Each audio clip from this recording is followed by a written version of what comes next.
Hi, everybody. I'm Susan Clinton. I'm here with Erica Mello, and we are here to introduce this week's podcast number 82. It is going to be a interesting case to discuss because, once again, just because something happened in one part of the body doesn't mean that that is really the issue that is going on. And in fact, having to kind of consider the whole person and the whole idea of what's happening with them can really lead you down a better path towards helping them solve their issues. Erica, did you have anything that you wanted to say in the intro here? We're happy that you all are here for the podcast. We just Yes, kicked off our mentoring membership program. We're excited yeah, about that. yes, absolutely. We want to thank everybody for the overwhelming response that we had to our clinical mentoring program. And Susan and I are very excited for it. And we look forward to offering it again at some point next year. And thank you for everybody for leaving testimonials and for listening to the podcast. We really appreciate it. Awesome. Thank you. Enjoy the podcast.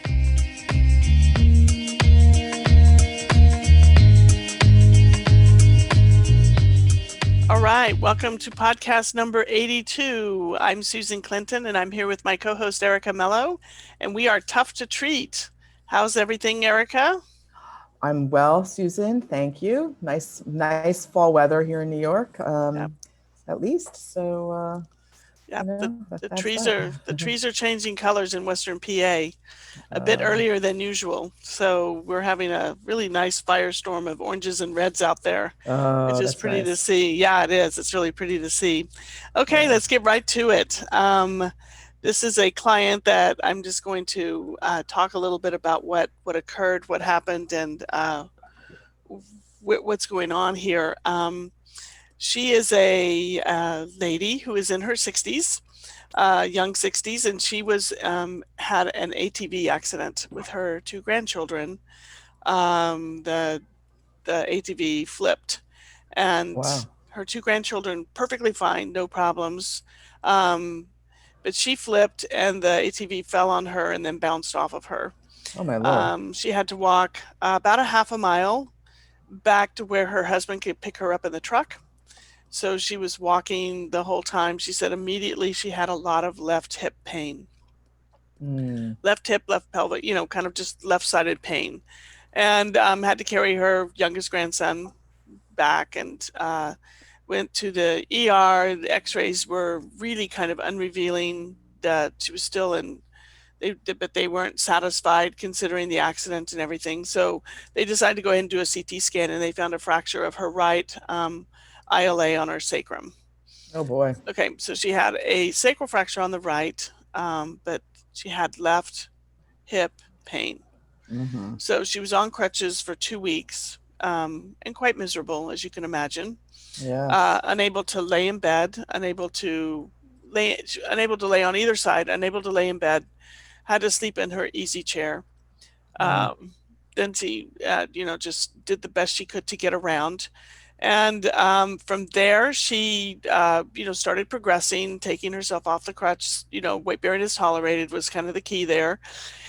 And started walking more without the crutch and would use it as she needed, and walking without it and use it as she needed. And was trying to do. She is also a physical therapist, and she was trying to do her own rehab, and then realized that she wasn't able to do it on her own.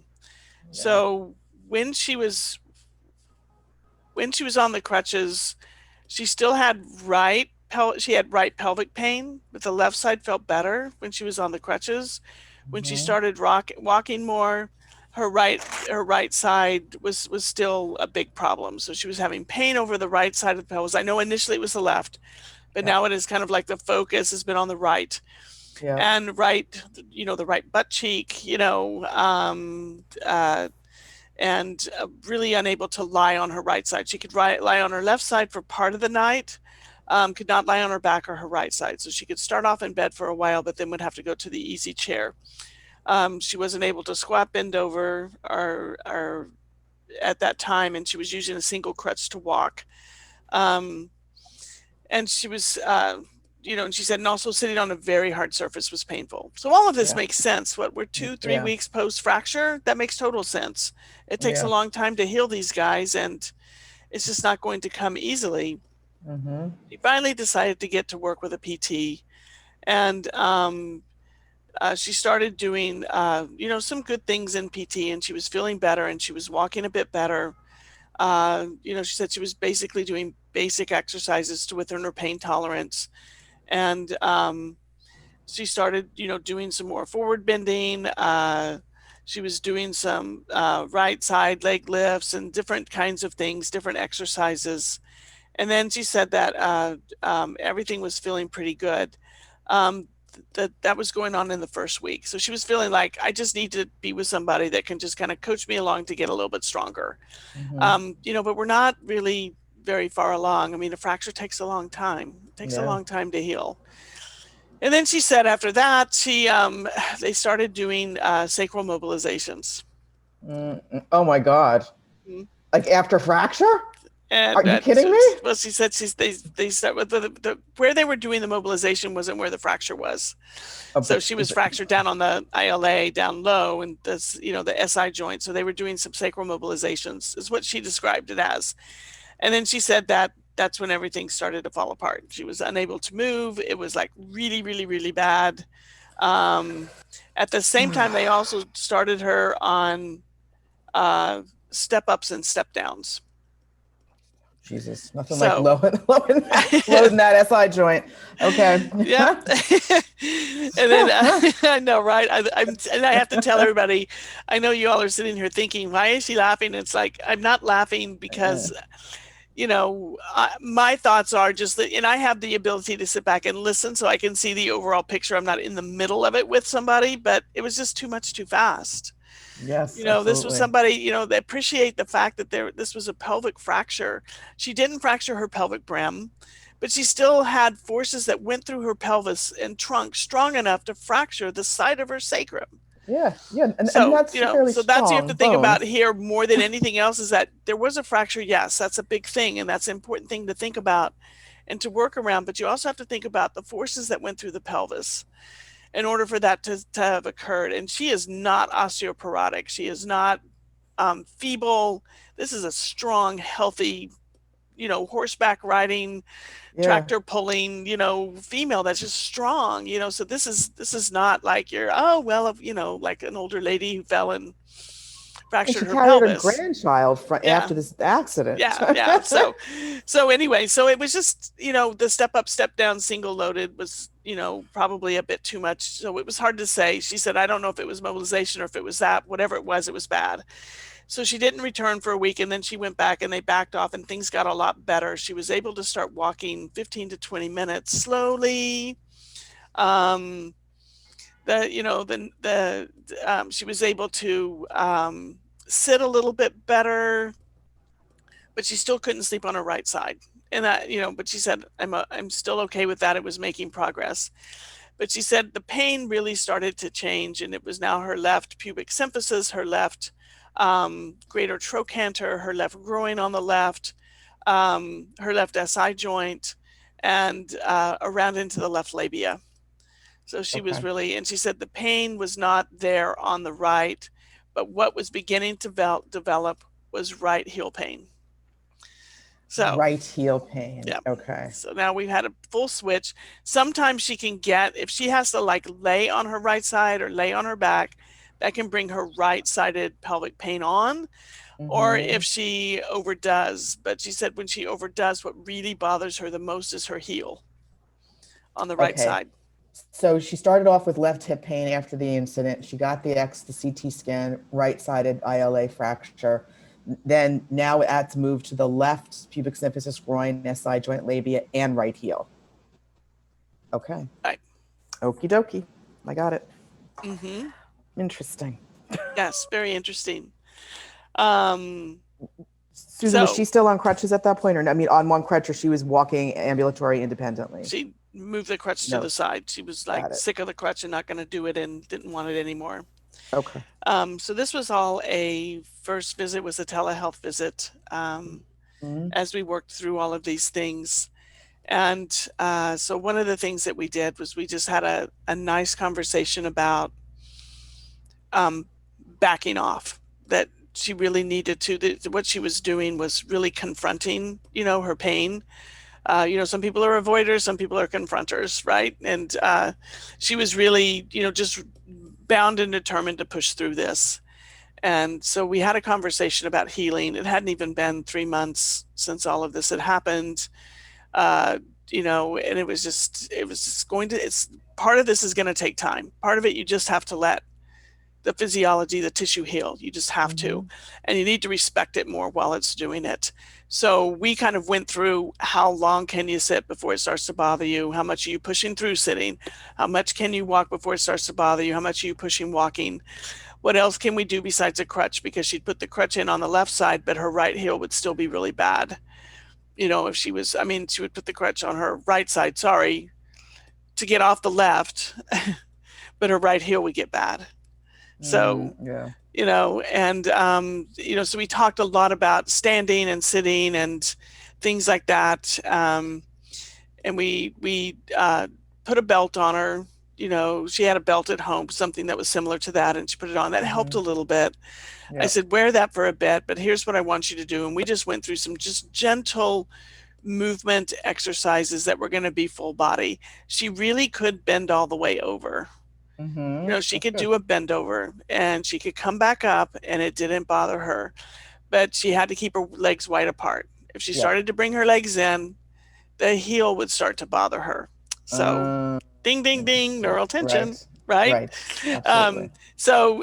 And she was able to squat, quite frankly. She could do it, so it wasn't like there's anything inherently wrong in the joints, and it wasn't too terribly painful. It was just like she could do it. I mean, but she would say, if I wasn't hurting, I could do it without pain. If I already had some pain going on, then I could still do it. It would just hurt. Like everything would hurt at Yeah. that point. Yeah. And she had trouble twisting to the right, but it wasn't a big deal. It's just that as she twisted to the right, she said she felt her heel pain more, In and she standing, felt it she's in, doing the yeah, twisting. in standing twisting. And then when she was and she would say that she would feel her left near the pubic area, That a makes lot sense. more. Yeah. So we worked on just kind of like coming out of rotation so much, coming, we were, and I had her put her hands on the countertop, and I said, all I want you to practice is weight shift. I want you to stop doing single leg step ups. When you're on the stairs, you're going to need to hang on to the hand railing and like grab a Mm-hmm. telescoping hiking stick and use those on the stairs. You still need the support. Mm-hmm. Let Mm-hmm. things heal, give the muscles the support they need, just help, do this. And so all we did was work on weight shifting and some different things so that she could begin to start to feel things differently. And we started dosing her activities so that they would be more appropriate. And, so that she could take adequate breaks as she was going along.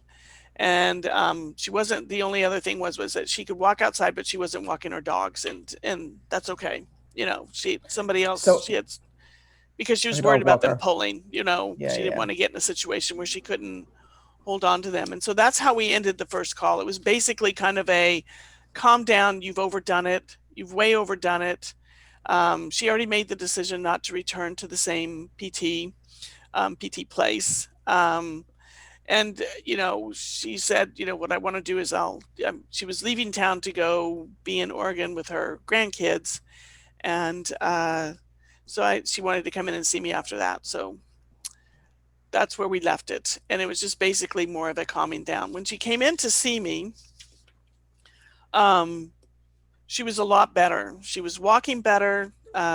She was moving better. She sat down and she said, "I have to thank you for helping me and reminding me about, where I was in the healing process and how I need to kind of close it down.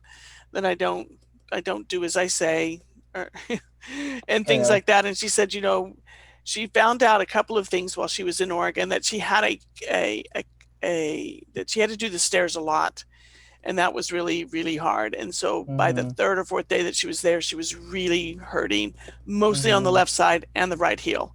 Mm-hmm. So she decided she hadn't taken any medication for this at all except a Tylenol every once in a while because she just didn't want to go there. Yep. She had done the oxy for like the first, 2 or 3 days, and then that was that. She wasn't on any pain medication. So she took an ibuprofen and she had tremendous relief. And Mm. so,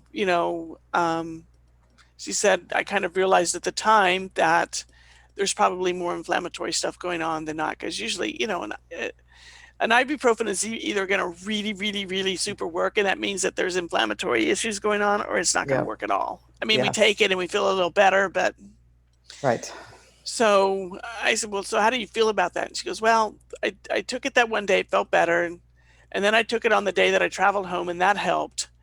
And I haven't really taken it since. And I said, well, have you decided to have a conversation with your physician about this? Because maybe what you need to do is get on a little bit of an anti-inflammatory load for a few days to just help Yes. bring this down. And she said she Yep. thought about it. So she was, talking to her daughter-in-law that's a nurse practitioner that said, maybe just a 3 day, Mm-hmm. and For the dosage. anti-inflammatory load. Yeah, Yeah. just to kind of like, so that just tells you how inflamed that the system still is. Yeah. Yeah. And Yeah. It's she's really, amazing. and so her eyes were opened by that. So she really realized, like, wow, and I said, this is going to take, you had a real high force that went through your pelvis probably twice. And it's just going to Yes. take a lot for this to settle down. It's going to take time, time, time, time, Yes. time, time. There's nothing Yes. we can do to speed that up. We just need to be able to take time to make that happen. Yeah. And And I you said, in think the of meantime, yeah, go ahead. no, no, I was Yeah. just saying, you think about the forces that go through the pelvis, the sitting right on the sacrum, right? Standing, going up and down the stairs. She Mm-hmm. flew, I'm assuming, to Oregon. That's just a lot of just your ADLs. You don't realize how the pelvis is just, there's a lot of force that goes through the pelvis. It's right Mm-hmm. in the middle of the body, right? Mm-hmm. And, I've, had injuries, as we all know, and there are times when ibuprofen, like I'll know within a day if it helps me.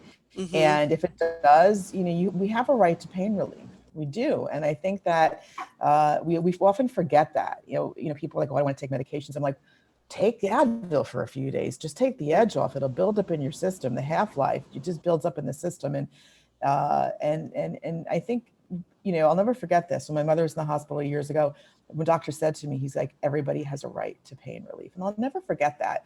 People Mm-hmm. take it a bit far, obviously, but I think people are very stoic about not taking anything. Sometimes, you need to it's a little self-compassion. You need Mm-hmm. to do that for yourself. So Mm-hmm. anyway, I had one question though. When you were instructing her with this telescoping stick on the stairs, so she had right heel pain, then left pubic symphysis. Yeah, yeah, left pubic symphysis, What hand were you inguinal telling pain. her, yeah, to put the stick in? Whatever the hand was free. Got it. Okay. So yeah, so going up, if the hand was on the right, use the stick on the left. I Got wanted it. her to have bilateral support is what I Got was it. working with her. Got it. When she's out walking around, she plays around with it. Sometimes she'll put it on the right, sometimes she'll put it on the left to see how it feels. I encouraged her at that time of the first visit to put them in both hands as much as she possibly could do. Got it. I said, at least take one. She said that was a lifesaver at the airport Yeah. Yeah, for because she sure. didn't have to wear crutches. She wasn't even, it was a lot. It took a lot of coaching to get her to even use the wheelchair to Yeah. get to her gate. I said, Yes. you need to do these things. I'm Yeah. Yeah. sorry. Yeah. I know you don't Yeah. want to, but you can walk onto the plane. You can walk off the plane. You just need to, why are you going to, yeah, don't torture yourself. It's not Yeah. worth it. Yeah. Yeah. Yeah. Yeah. So anyway, so she just really needed to back off. And when she did, and when she took the ibuprofen the one time, then she kind of started realizing. But again, keep in mind as we kind of go through this next part that, about the forces through the pelvis. So at this time, she could lie on her back, but she had to put her hands underneath her back, underneath her pelvis for about 2 or 3 minutes. So now we're talking about compression and tissue creep, Mm-hmm. and this is what happens. The pelvis got slammed into. It's still it's still sensitive, super sensitive, and it probably still has some inflammatory responses going on.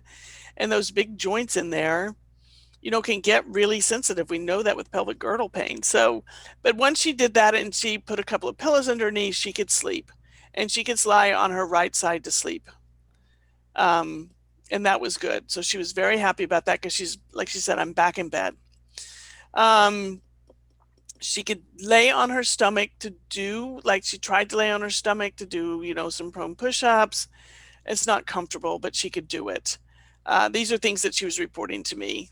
That when she walked into the door, though, the first thing I noticed with her, because I hadn't seen her like walking, because we did telehealth the first time, was a very coronal based gait, coronal plane Mm, based gait, like really like, and the right leg was way out.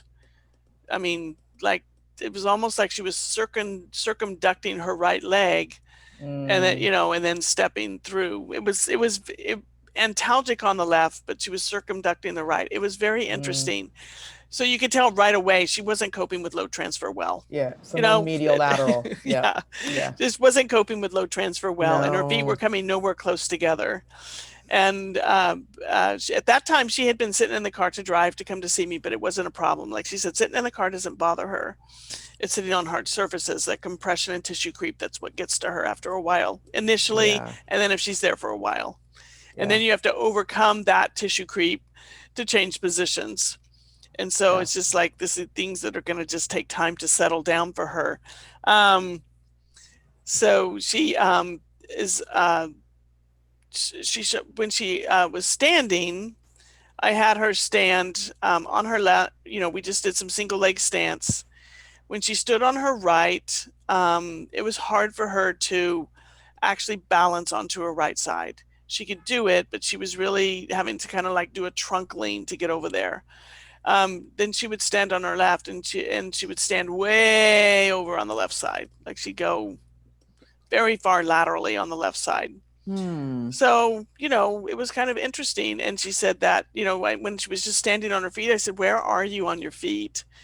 And she was on the inside of her right foot and on the outside of her left foot, which that's what I was seeing, but that's what she Yeah. was perceiving too. Yeah. And her center of Ah, mass was to the left, probably. That, I guess that just based right, on that. right, Yeah. exactly. Yeah. Let me grab my other You know. notes. Yeah, that's okay. That's Okay. interesting. By the way, Susan, is she a working physical therapist, or is she some part time or not working? She used to own a clinic. Got it. Okay. Mm-hmm. So she's enjoying her Her life since, I yeah. was gonna say her life since, yeah. But she's still very, like I said, very Yeah, yeah, active person. absolutely. Yep. And So some of the things that I thought were very, very interesting with her as we kind of move forward, here they are. Um, I started asking her some questions, of course, what are you worried about? She's worried about that, that this is going to be really disabling. It's going to really affect the quality of life as she moves forward. That, they have a place in the country, and she wants to be able to horseback ride again, and walk and run and do her thing, and all of her other stuff. And so you know she said, I'm getting the idea that this is going to take time, but I want to have a plan so I know how to go forward. It's like, that's mm-hmm. cool with me. I get that. Yep. So one of the things that we did was we looked at of course I had her squat again, and I had her bend over. And as she bent over, she moves all the way to the left. Mm. As she squats, she also does a trunk lean and everything to the left. So it was very interesting. Yeah. So she's really not on the right side, She's not loading but her the right left side at side, yeah, all. but the left side is, at this point in time, the left side was behaving because she wasn't hurting. But she said, I can feel that in my pubic symphysis when she would get to end range. Yeah, of And with course. this, and yeah, with the squat, of course, it felt much better being with her legs out than with her legs in. Yes. But she was reluctant to go down into a very deep squat. Yeah, that would. She just was reluctant to. So I Yep. had her hold on to a doorknob, and she could do it, but you could still see that she was really pulling off to the left. Yeah. She had no issues with incontinence or leaking or anything like that post fracture. Nope. Yeah, so Okay. these are great questions, and I probably should have brought those up. No, no, no. Yeah, constipation is fine. There was no problems with bowels, and she's aware. Yeah, yeah. There was no urinary leaking. Uh, there wasn't any change really in anything at all. Um, Okay. other than painful to sit down Yeah. onto the To sit. commode in the beginning, but Yeah, yeah. otherwise none of those issues. But we were gonna, so we looked at those things, and I just kind of put my hands on her trunk to see if I could help her shift. And whenever we did shift from her trunk, it made her right heel worse. Uh, Her right heel was starting to bother her now that we were standing up and moving around. So it was like, okay, so let's don't do it that way. Let's figure out a different way. So all I did was I said, see if you can get yourself in a position to bend over where your right heel isn't going to bother you. Just whatever you need to do. Let's just see what that looks like. And so she mm-hmm, played around with it for a while, and she ended up taking a very wide base of support, and she could bend over and it would feel better. mm-hmm, So I just had her go back to the other bend over again where she was a little bit more narrow, and I had her hold her head up as she bent over. That mm-hmm. didn't bother her heel as much, but the head down, the heel came on. Yes, of And course. so she goes, you're looking at neural tension, aren't you? And I said, yes, I am. And she goes, well, I've been doing all the neural tension exercises and they weren't helping. And I said, I think it's because you have to be under compression for this to come on. Yeah, yeah, She can yeah. sit and kick her leg up and bend her knee up, and it doesn't bother her. Yes, She doesn't bring it on, but she yeah, has to be in compression. The yes. whole system down into compression is what's bringing that Mm-hmm. on. Yes. So she relates an old injury from a few years ago of where she had pain in the back of her leg and the back of her knee, and really hard time getting around and moving, and it took a long time to get it to resolve. And she would have the knee pain, the back of the knee pain every once in a while. She said it was very Mm-hmm. nervy, The right side. right side. Mm-hmm. So, and it's kind of like, well, maybe this is a combination of, a lot of things going on, but, don't really think it has anything to do, with the fracture we can see. But I mean, so we looked, hip moves beautifully in and Right. out and all around. If you're thinking, I know somebody's thinking, well, does she have a nerve root irritation, at the level of the lumbar plexus coming out? And we really couldn't reproduce any of it laying on her back with her leg going into a straight leg raise or a Mm-hmm. slump or Yeah. any of those things. We looked through all of them because Yep. I was looking closely at the hip and pelvis and back and just seeing where are we moving, where are we not moving. Yep. And it was really interesting. I decided, I said, let's just take a little bit different look at this. We kind of figured out what's happening with the neural compression in the foot. But I said, this left side thing, things just aren't adding up right here. And Mm-hmm. so I just decided, I did the palpation across the pubic bone. Well, maybe it's a little tender, maybe not. Really? Yep. But this is where you feel your pain. Yes. Well, remember, twisting to the right kind of bothered her in the pubic, Mm-hmm. in that groin area, Yes. and also made her right heel worse. Yes. And so I'm thinking the Reiko Lumbar, what's going on there? That's L1, T12, left lumbar, Mm-hmm. left inguinal kind of sensitivity, Mm-hmm. right heel. And so that's the one thought I have going forward. And then I decided, I said, okay, so I just said, let's go ahead. So I went up above her pubic bone and into her abdomen. And I was working right through her pants at that moment. And I said, Kathy, do you have any scar tissue going on here? Is this an old C-section or something? She said, no, never had any abdominal surgeries at all. So pull down the pants, take a look at the abdominal area, and, kind of palpating to the right, palpating to the left, really feeling. And she said, that's quite tender. And she said, Mm-hmm. I've always had this lower abdominal tenderness that I can't get rid of. And at first I thought it was constipation, but it's not, because I'm really moving very well. Bowels are moving very well, things like that. So, and very, very exquisitely tender above the left pubic rim and up towards the iliac crest on the left side. Mm-hmm. And so we just, because I have the ability in my clinic, I just got the ultrasound machine out, and Mm-hmm. the real-time ultrasound imaging. and got it out and said, let's just take a look at your pelvic floor and let's see what's going on. Because I was thinking, well, why, the hip, maybe it's OI, obturator internus. I just wasn't sure. It just wasn't adding up. Yeah. So I said, let's just get a look. She was just like still kind of curious too. So we could see her levator plate and we could see it lift, we could see it drop, and I could see it being kind of like hijacked and pulled on the left side when it was time to inhale and, a beautiful descending of the pelvic floor should occur. It was kind of being held on the left side.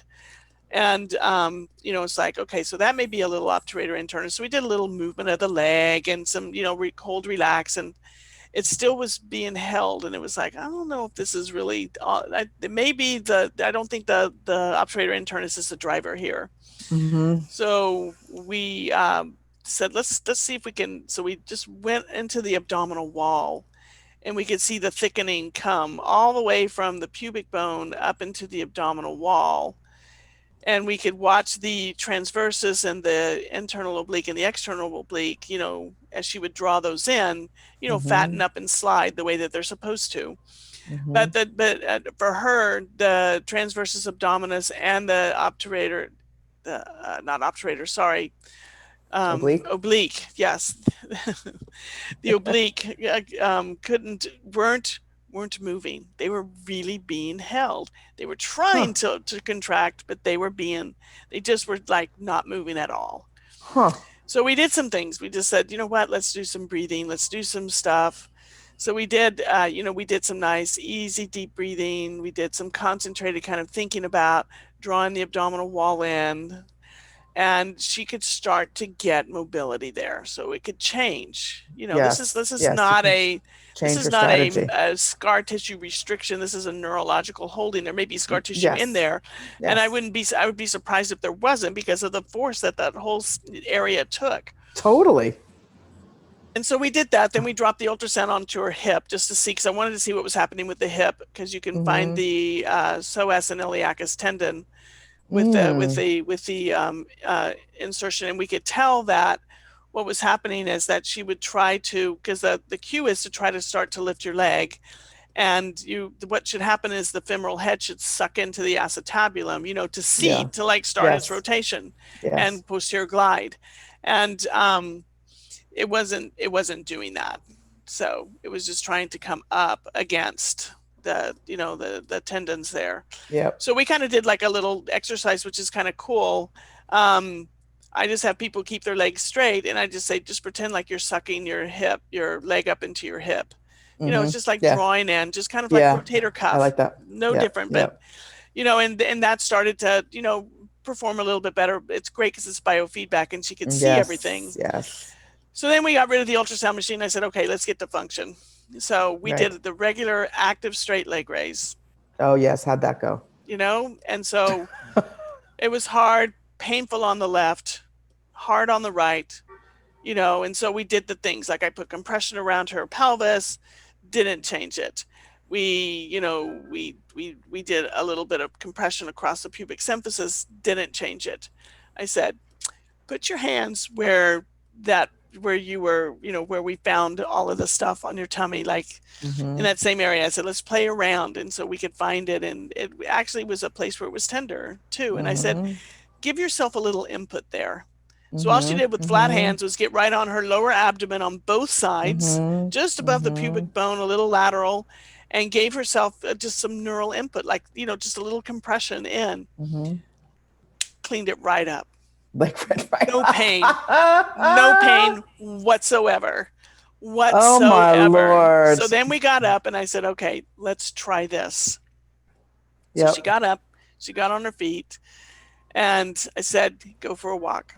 So she did. And she said, it's already better. Just, I said, because we've done some neural input, novel stuff. And so of course it was a little better. But she said, but I still feel it in my left pubic symphysis when I'm walking a lot. And I said, put your hands where your belt, at the same place that you did just a minute ago.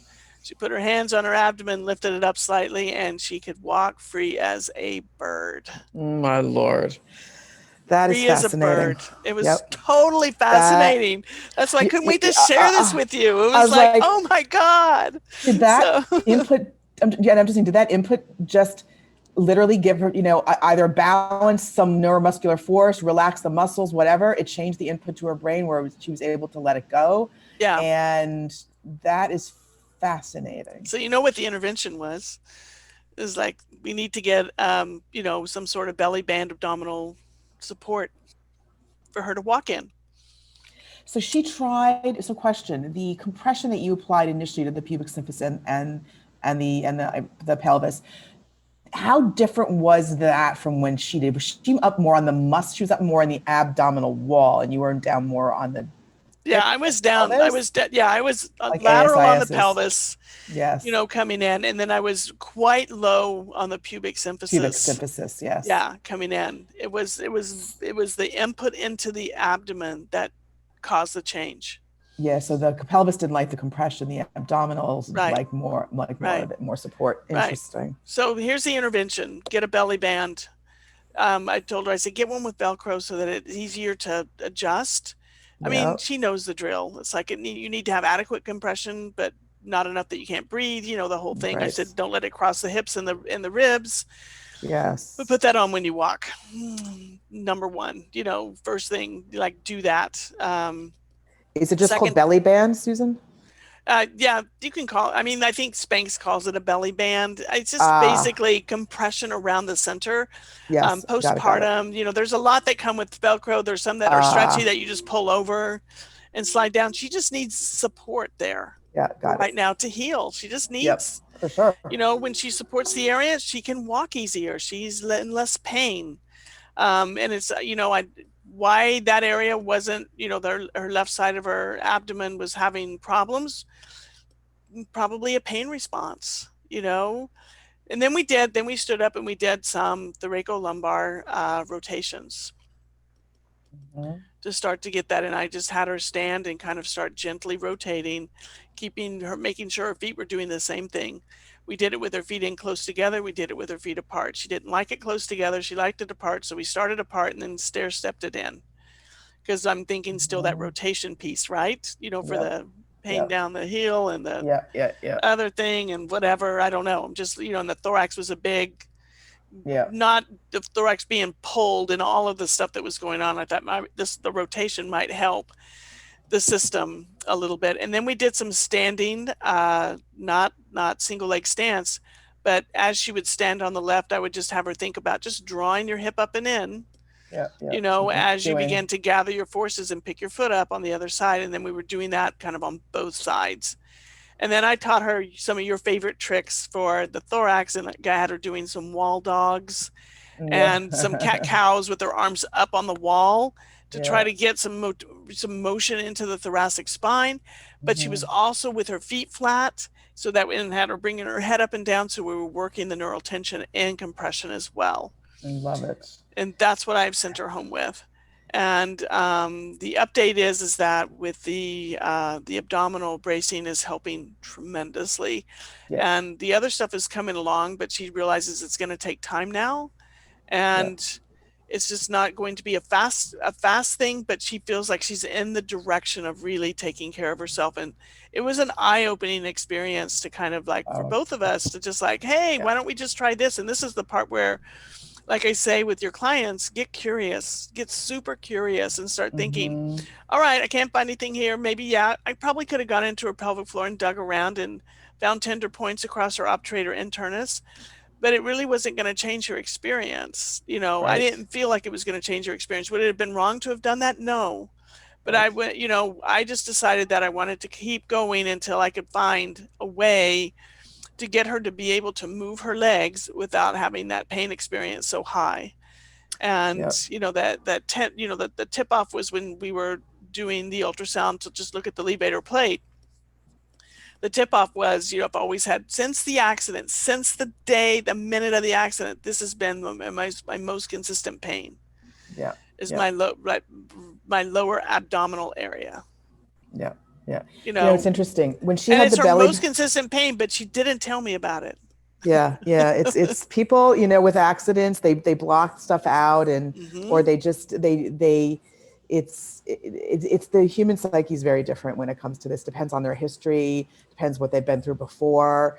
how resilient they are. She's a confronter. So it's interesting when she put the belly band on, did she get more sagittal plane, more transverse plane motion with gait? I would imagine she did, right? Yeah. So the issue the stairs. She said that when they mobilized and when they did the stairs. So in hindsight, the stairs, that's a huge, it's a lot of force to the pelvis. High level activity. Absolutely. That's a High huge level load activity. transfer. Absolutely. Going down, going up. And I find, especially with the right heel pain, that just got caught up in the mix. And I love the extras. I'm like a big believer, as you know, I love going against the wall and just doing Mm-hmm. like that is once again my go-to, and just adding the neck into it just to wring out to get more blood flow to the nervous Mm-hmm. system. But I think I also find it interesting, and I've seen this myself, is you'll have somebody who's, not an acute disc, not an acute radiculopathy, but a persistent or chronic pain. I have somebody I'm treating now, tall guy, drops his head, the whole zinger in the leg. In a slump test, these people can do it till the cows come home. Mm-hmm. Yep. There's no problem. But it's Mm-hmm. when you load their system into a full forward bend or even a squat with varying bases of support, that's the game changer, because Yep. that's when you're going to see this more so than a straight slump for the persistent patients, the Yep. chronic ones. Absolutely. So the other thing that we did with her arms on the, her hands on the wall with the wall dog type of position was I also had her do just like the protraction, retraction, like keep the arm still, close chain, move the trunk in between. Yeah. That was Yeah. really hard for her to sort out, Mm, and so we had to kind of lower the arms a bit and bring yep. the feet apart a little bit because that's how much of it could touch off that heel pretty quickly. Yeah. So, and the It's time that she has the heel pain, the most time that she has the heel pain is when she's up on her feet. So it's loading, and when she's like working on crafts or stooping and standing. Of course that would bring it on. Yep, That makes right? complete sense. Every Yeah. time. So, Yeah, absolutely. I've yeah. been playing with the wall, narrow, like arms on the wall lately, narrow base on the arms, narrow, normal base on the arms, and wide base. You can play that trick with the Mhm. arms too. Yep. But it makes sense. It makes complete sense. This was fascinating. I was on the edge of my seat for part of this. I was like, what's going to I happen next? know. Seriously, I'm not kidding. uh, This is a really great story to unpack and clinically reason. And thank you so much for sharing. I really yeah, you're enjoyed this one. welcome. You're welcome. I look forward to everybody's comments. I'm sure there's some questions Yes, out there. And absolutely. you can either email us or throw them in the Facebook group. Uh, Because Also, our obviously I couldn't talk website. about all the nuances of the exam and all the different things, but let me know if you have questions or you want to hear more. Yeah, and on our website, toughtotreat.com, opt into the website, get on our newsletter. That's a great way to get in contact with us as well if you're not Hmm. on Facebook. So uh, I enjoyed it. Thank you, Susan. Yeah, you're welcome. All right. Have a Bye, great everybody. Thursday, everybody. And we will see you when we're ready to drop down podcast 83. Yay.